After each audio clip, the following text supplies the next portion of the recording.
വിശേഷങ്ങൾ? എല്ലാവർക്കും സുഖം തന്നെയെന്ന് വിശ്വസിക്കുന്നു. ഞങ്ങൾ ഇവിടെ സുഖമായിരിക്കുന്നു. അപ്പോൾ ഞാൻ ഇന്ന് വന്നിരിക്കുന്നത് ഒരു സൂപ്പർ ടേസ്റ്റി ആയി അതേസമയം നല്ല ഹെൽത്തി ആയിട്ടുള്ള ഒരു ലഡുവിൻ്റെ വീഡിയോ ആയിട്ടാണ്. കാൽഷ്യം അയണൊക്കെ അടങ്ങിയിട്ടുള്ളതാണ്. അപ്പോൾ ഇത് ബേസിക് ആയിട്ടുള്ള ഇതിൻ്റെ ഉപയോഗം എന്താണെന്ന് വെച്ച് കഴിഞ്ഞാൽ നമ്മുടെ മുടി വളർച്ചയ്ക്ക്, അതുപോലെ തന്നെ സ്കിന്ന്, അതുപോലെ തന്നെ നഖത്തിനൊക്കെ വളരെ നല്ലതാണ്. ഒരു ദിവസം ഒരെണ്ണം വീതം കഴിക്കാൻ പാടില്ല, ഒരുപാട് കഴിക്കാൻ പാടില്ല. അത് ഞാൻ പ്രത്യേകിച്ച് വീഡിയോയിൽ പറഞ്ഞിട്ടുണ്ട്. അപ്പോൾ എല്ലാവരും തയ്യാറാക്കി നോക്കുക. ഒരു മാസത്തിനകം തന്നെ നിങ്ങൾക്ക് റിസൾട്ട് കിട്ടും. അപ്പോൾ കമൻറ്റ് ചെയ്യാൻ മറക്കരുത്. ഈ വീഡിയോ യൂസ്ഫുൾ ആയി തോന്നുകയാണെങ്കിൽ മാക്സിമം ഷെയർ ചെയ്യുക, നമ്മളിന്ന് സപ്പോർട്ട് ചെയ്യാം. അപ്പോൾ ഒട്ടും താമസിച്ചാണ് നമുക്ക് എങ്ങനെയാണ് രുചികരമായിട്ടുള്ള ബയോട്ടിൻ ലഡു തയ്യാറാക്കാം എന്ന് നോക്കിയിട്ട് വരാം. ഓക്കെ, അപ്പോൾ നമുക്ക് നമ്മുടെ ബയോട്ടിൻ ലഡു അല്ലെങ്കിൽ മുടി വളർച്ചയ്ക്കും സ്കിന്നിനും ഏറ്റവും നല്ലൊരു ലഡു നമുക്ക് തയ്യാറാക്കാം. അപ്പോൾ ഇതിനു മുൻപ് ഞാൻ പഴയ വീഡിയോയിൽ ഞാൻ പറയാറുണ്ടായിരുന്നു, എള്ള് കഴിക്കുന്നത് വളരെ നല്ലതാണ്. അപ്പോൾ എള്ളുണ്ടിയൊക്കെ പണ്ട് സ്ഥിരം കഴിച്ചുകൊണ്ടിരുന്നതാണ് അല്ലേ. അപ്പം എൻ്റെ ചെറുപ്പത്തിലൊക്കെ അമ്മ സ്ഥിരമായിട്ട് നമുക്ക് എള്ളുണ്ടി ഉണ്ടാക്കി തരുമായിരുന്നു. പക്ഷേ നമ്മളിപ്പോൾ വല്ലപ്പോഴും കഴിക്കുന്നല്ലാതെ ഒരു സ്ഥിരമായി കഴിക്കുന്ന പരിപാടി ഇല്ല. അപ്പോൾ അതൊക്കെ ഇല്ലാണ്ടായപ്പോഴാണെന്ന് തോന്നുന്നു ഈ മുടി കൊഴിച്ചിലും പ്രശ്നങ്ങളൊക്കെ വരുന്നത്. അപ്പോൾ ഞാനിപ്പോൾ ഒരു ദിവസമായിട്ട് ഞാനിപ്പോൾ ഈ ലഡു കഴിക്കുന്നുണ്ട്. അപ്പോൾ അതുകൊണ്ട് എനിക്ക് തോന്നുന്നു, പിന്നെ മനസ്സിൻ്റെ ഉണ്ടാവും കേട്ടോ, അത് കഴിക്കുമ്പോൾ ഒരു മുടി കൊഴിച്ചിൽ കുറവുള്ള പോലെയൊക്കെ ഒരു ഫീലിംഗ് ഉണ്ട്. എനിവേ എന്തായാലും നല്ലതാണ് ശരീരത്തിന്, അത് ഞാൻ ഗ്യാരണ്ടി തരാം. അപ്പോൾ അതിനുവേണ്ടി നമുക്ക് ആദ്യം തന്നെ ഒരു കടായിലോട്ട് ചെറിയ തീയിലിട്ടാൽ മതി കേട്ടോ. ഞാനിവിടെ ഇട്ട് കൊടുക്കാൻ പോകുന്നത് ബദാമാണ്. 1 കപ്പ് ബദാം. നമുക്കിത് നന്നായിട്ട് ഫ്രൈ ചെയ്തെടുക്കണം. ലോ ടു മീഡിയം ഫ്ലെയിമിൽ ഇട്ടതിന് ശേഷം ഇതിനൊരു നല്ലൊരു ഫ്രൈ ആയി വരുമ്പോൾ നല്ലൊരു വാസന വരാൻ തുടങ്ങും. പിന്നെ ചെറുതായിട്ടൊന്ന് പൊട്ടാനും തുടങ്ങും. ആ സമയത്ത് നമുക്കിത് മാറ്റി ഒരു പാത്രത്തിലോട്ട് വെക്കണം. ഇതെല്ലാം കൂടി ഒരുമിച്ചിട്ട് വറക്കാൻ പാടില്ല, കാരണം ഓരോന്നിൻ്റെ വറവിൻ്റെ ടൈം വ്യത്യാസം ഉണ്ടാവും കേട്ടോ. അപ്പോൾ നമുക്കിത് നന്നായിട്ടൊന്ന് ഫ്രൈ ആവുന്നവരെ ഇളക്കി കൊടുത്തോണ്ടിരിക്കാം. അത് പൊട്ടാൻ തുടങ്ങിയിട്ടുണ്ട് കേട്ടോ. ആ കളർ മാറിയിട്ടുണ്ട്, നല്ല ബ്രൗൺ കളർ വന്നിട്ടുണ്ട്, പൊട്ടുന്നുണ്ട്. അപ്പം അതിൻ്റെ അർത്ഥം ഇത് റെഡി ആയിട്ടുണ്ടെന്നാണ്. നമുക്കിത് മാറ്റി വേറൊരു പ്ലേറ്റിലോട്ട് ഇടാം. ഇനി സെയിം കടായിൽ തന്നെ നമുക്ക് ഇട്ട് കൊടുക്കേണ്ടത് 1 കപ്പ് കപ്പലണ്ടി. എത്രയാണോ ബദാം എടുത്തിരിക്കുന്നത് സെയിം അളവിൽ തന്നെ കപ്പലണ്ടി എടുക്കാം. അപ്പം നിങ്ങൾക്ക് കപ്പലണ്ടി വറുത്തതിന് ശേഷം ഇതിൻ്റെ തൊലിയൊക്കെ കളയാട്ടോ. പക്ഷെ ഞാൻ തൊലിയൊന്നും കളയാനില്ല, ഞാൻ എല്ലാം കൂടി ഒരുമിച്ചിട്ട് പൊടിക്കാൻ പോവുകയാണ്. ഇപ്പോൾ ഇതും ചെറിയ തീയിലിട്ടിട്ട് ഇത് പൊട്ടുന്ന വരെ നമുക്കിതങ്ങ് റോസ്റ്റ് ചെയ്തെടുക്കാം. അപ്പോൾ നമ്മുടെ കപ്പലണ്ടിയും നന്നായിട്ട് റോസ്റ്റ് ആയിട്ടുണ്ട്. ഇത് നമുക്ക് സെയിം പാത്രത്തിലോട്ട് തന്നെ ഇട്ട് കൊടുക്കാം കേട്ടോ. ഇനി ഞാൻ ഇതിലോട്ട് ഇട്ട് കൊടുക്കാൻ പോകുന്നത് 1 കപ്പ് കറുത്തള്ള്.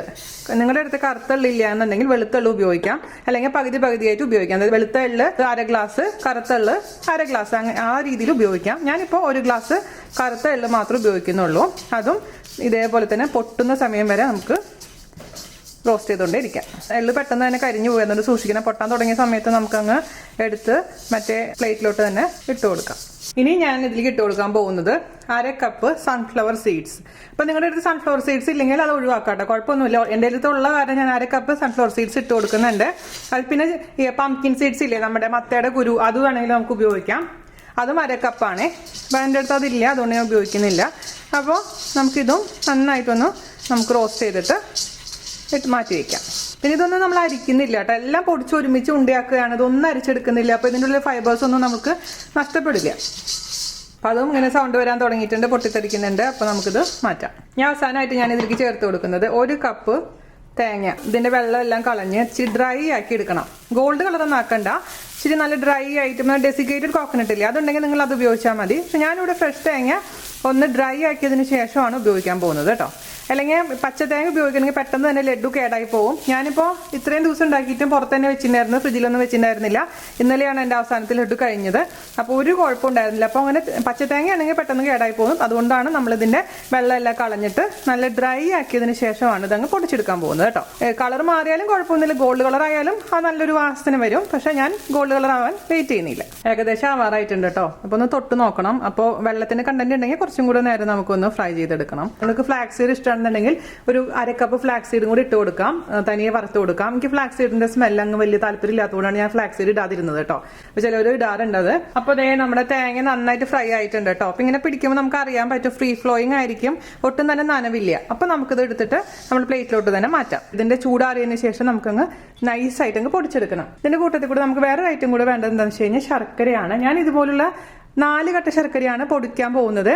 പൊടിച്ചെടുത്തിട്ടുണ്ടെങ്കിൽ എളുപ്പമായിരിക്കും, അല്ലെങ്കിൽ കഷ്ണങ്ങളായിട്ട് ഇടുന്നെങ്കിൽ മിക്സി കേടാവാനുള്ള ചാൻസ് ഉണ്ട്. പിന്നെ ഇതിപ്പോൾ എനിക്ക് ഞാൻ എപ്പോഴും ഉപയോഗിക്കുന്ന ശർക്കര ആയതുകൊണ്ട് എനിക്കറിയാം ഇതിലൊരു കല്ലോ അഴുക്കുകളൊന്നും ഉണ്ടാവില്ല എന്നുള്ള കാര്യം.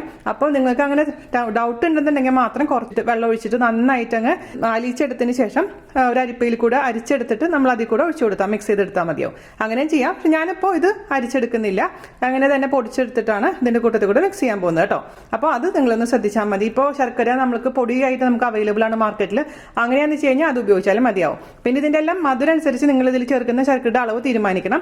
ഞാനിപ്പോൾ 4 കഷ്ണം പൊടിക്കാൻ പോവുകയാണ്. പക്ഷേ 3 കഷ്ണം ഇട്ട് നോക്കിയിട്ട് മധുരം കറക്റ്റ് ആണെന്നുണ്ടെങ്കിൽ പിന്നെ 4ാമത്തെ കഷ്ണം ഞാൻ എടുക്കില്ല കേട്ടോ. അപ്പോൾ എപ്പോഴും അതൊന്ന് ശ്രദ്ധിക്കുക. അപ്പോൾ ഇത് ചൂടാറാൻ നമുക്ക് വെയിറ്റ് ചെയ്യാം. ഇപ്പോൾ ഇത് 250 ഗ്രാം ആണ് കേട്ടോ ഞാൻ വെയിറ്റ് നോക്കിയപ്പോൾ. അപ്പോൾ നോക്കിയിട്ട് മധുരം പോരാന്നുണ്ടെങ്കിൽ കുറച്ചും കൂടെ ശർക്കര അങ്ങ് പൊടിച്ച് മിക്സ് ചെയ്ത് കൊടുത്താൽ മതിയാവും. ഒരു മിക്സിയുടെ വലിയ ജാർ എടുക്കുക. അതിലോട്ട് ഇതിൽ നിന്ന് കുറച്ചായിട്ട് അങ്ങ് ഇട്ട് നന്നായിട്ട് പൊടിച്ചിട്ട് പാത്രത്തിലിട്ട് കൊടുക്കുക കേട്ടോ. ചൂടാറിയതിന് ശേഷം മാത്രം പൊടിക്കാൻ പാടുള്ളൂ. അതെപ്പോഴും ശ്രദ്ധിക്കുക. ഒരുപാട് നിറച്ചിടരുത്.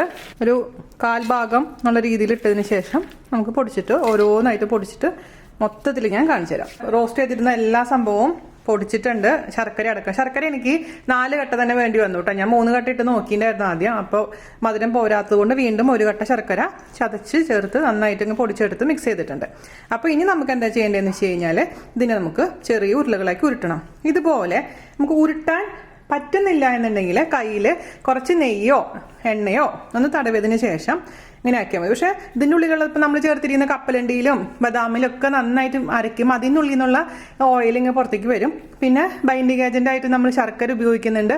അതുപോലെ തന്നെ തേങ്ങയുണ്ട്. അപ്പോൾ എല്ലാത്തിലും ചെറിയ ഓയിലുണ്ട്. അപ്പം അതിങ്ങനെ ഉള്ള കാരണം വേറെ യാതൊരു തരത്തിലുള്ള ഓയിൽ ഇനി എക്സ്ട്രാ ഉപയോഗിക്കേണ്ടതായിട്ട് വരുന്നില്ല. അപ്പോൾ കണ്ടോ, ഈ ഒരു രീതിയിൽ നമുക്ക് ചെറിയ ഉണ്ടകളാക്കി അങ്ങ് ഉരുട്ടി അങ്ങ് വെക്കാം. അപ്പം ഇത് ഞാൻ പറഞ്ഞില്ലേ 10 ദിവസം 12 ദിവസമൊക്കെ പുറത്ത് വെക്കണോണ്ട് യാതൊരു വിരോധമില്ല. കൂടുതലാണെന്നുണ്ടെങ്കിൽ നമുക്ക് ഫ്രിഡ്ജിൽ വെക്കാം. ഓരോ ദിവസം ഓരോ ഉണ്ട മാത്രം കഴിക്കാൻ പാടുള്ളൂ. അല്ലാതെ ഇത് മുടിക്ക് നല്ലതാണ്, സ്കിന്നിന് നല്ലതാണ്, നഖത്തിന് നല്ലതാണെന്ന് പറഞ്ഞിട്ട് ഒരുപാട് അങ്ങ് കഴിക്കാനും പാടില്ല. വീണ ചേച്ചി പറഞ്ഞിട്ട് ഒരു ഉണ്ട കഴിക്കാൻ പറഞ്ഞിട്ടുണ്ടെന്ന് പറഞ്ഞാൽ നിങ്ങൾ വലിയ ഉണ്ടാക്കി ഉപയോഗിക്കാനും പാടില്ല. അപ്പോൾ അധികമായാൽ അമൃതം വിഷമാണ്. എല്ലാതും ചെറിയൊരളവിൽ കഴിക്കാൻ പാടുള്ളൂ. അപ്പോൾ നമ്മളെ കുട്ടികൾക്കാണെങ്കിലും മുതിർന്നവർക്കാണെങ്കിലും ഇതേപോലെ തന്നെ ഈ ഒരു അളവിൽ ഓരോ ഉണ്ട വീതം ഒരു ദിവസം കഴിക്കുക കേട്ടോ. ഇതുപോലെ തന്നെ ഞാൻ മൊത്തത്തിൽ ഉണ്ട പിടിച്ചിട്ട് എത്ര ഉണ്ട എനിക്ക് ഈ ഒരു അളവിൽ നിന്ന് കിട്ടിയെന്ന് ഞാൻ പറഞ്ഞുതരാം. ഓക്കെ, 46 എണ്ണം കിട്ടിയിട്ടുണ്ടോ. ചെറിയ ഉണ്ടകളാണേ.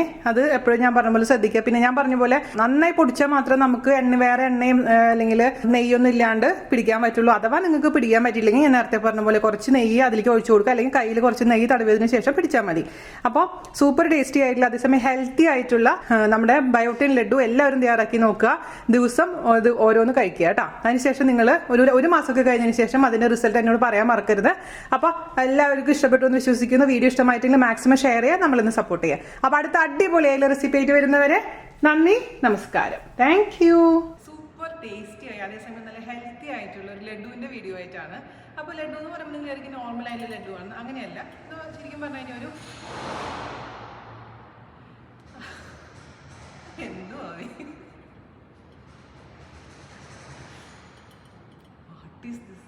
ഒരു സ്ഥലം കണ്ടുപിടിച്ച് വരുമ്പോൾ തൊഴിലുണ്ടാക്കണം. അതുപോലെ തന്നെ നഖത്തിനൊക്കെ വളരെ നല്ലതാണ്. അപ്പോൾ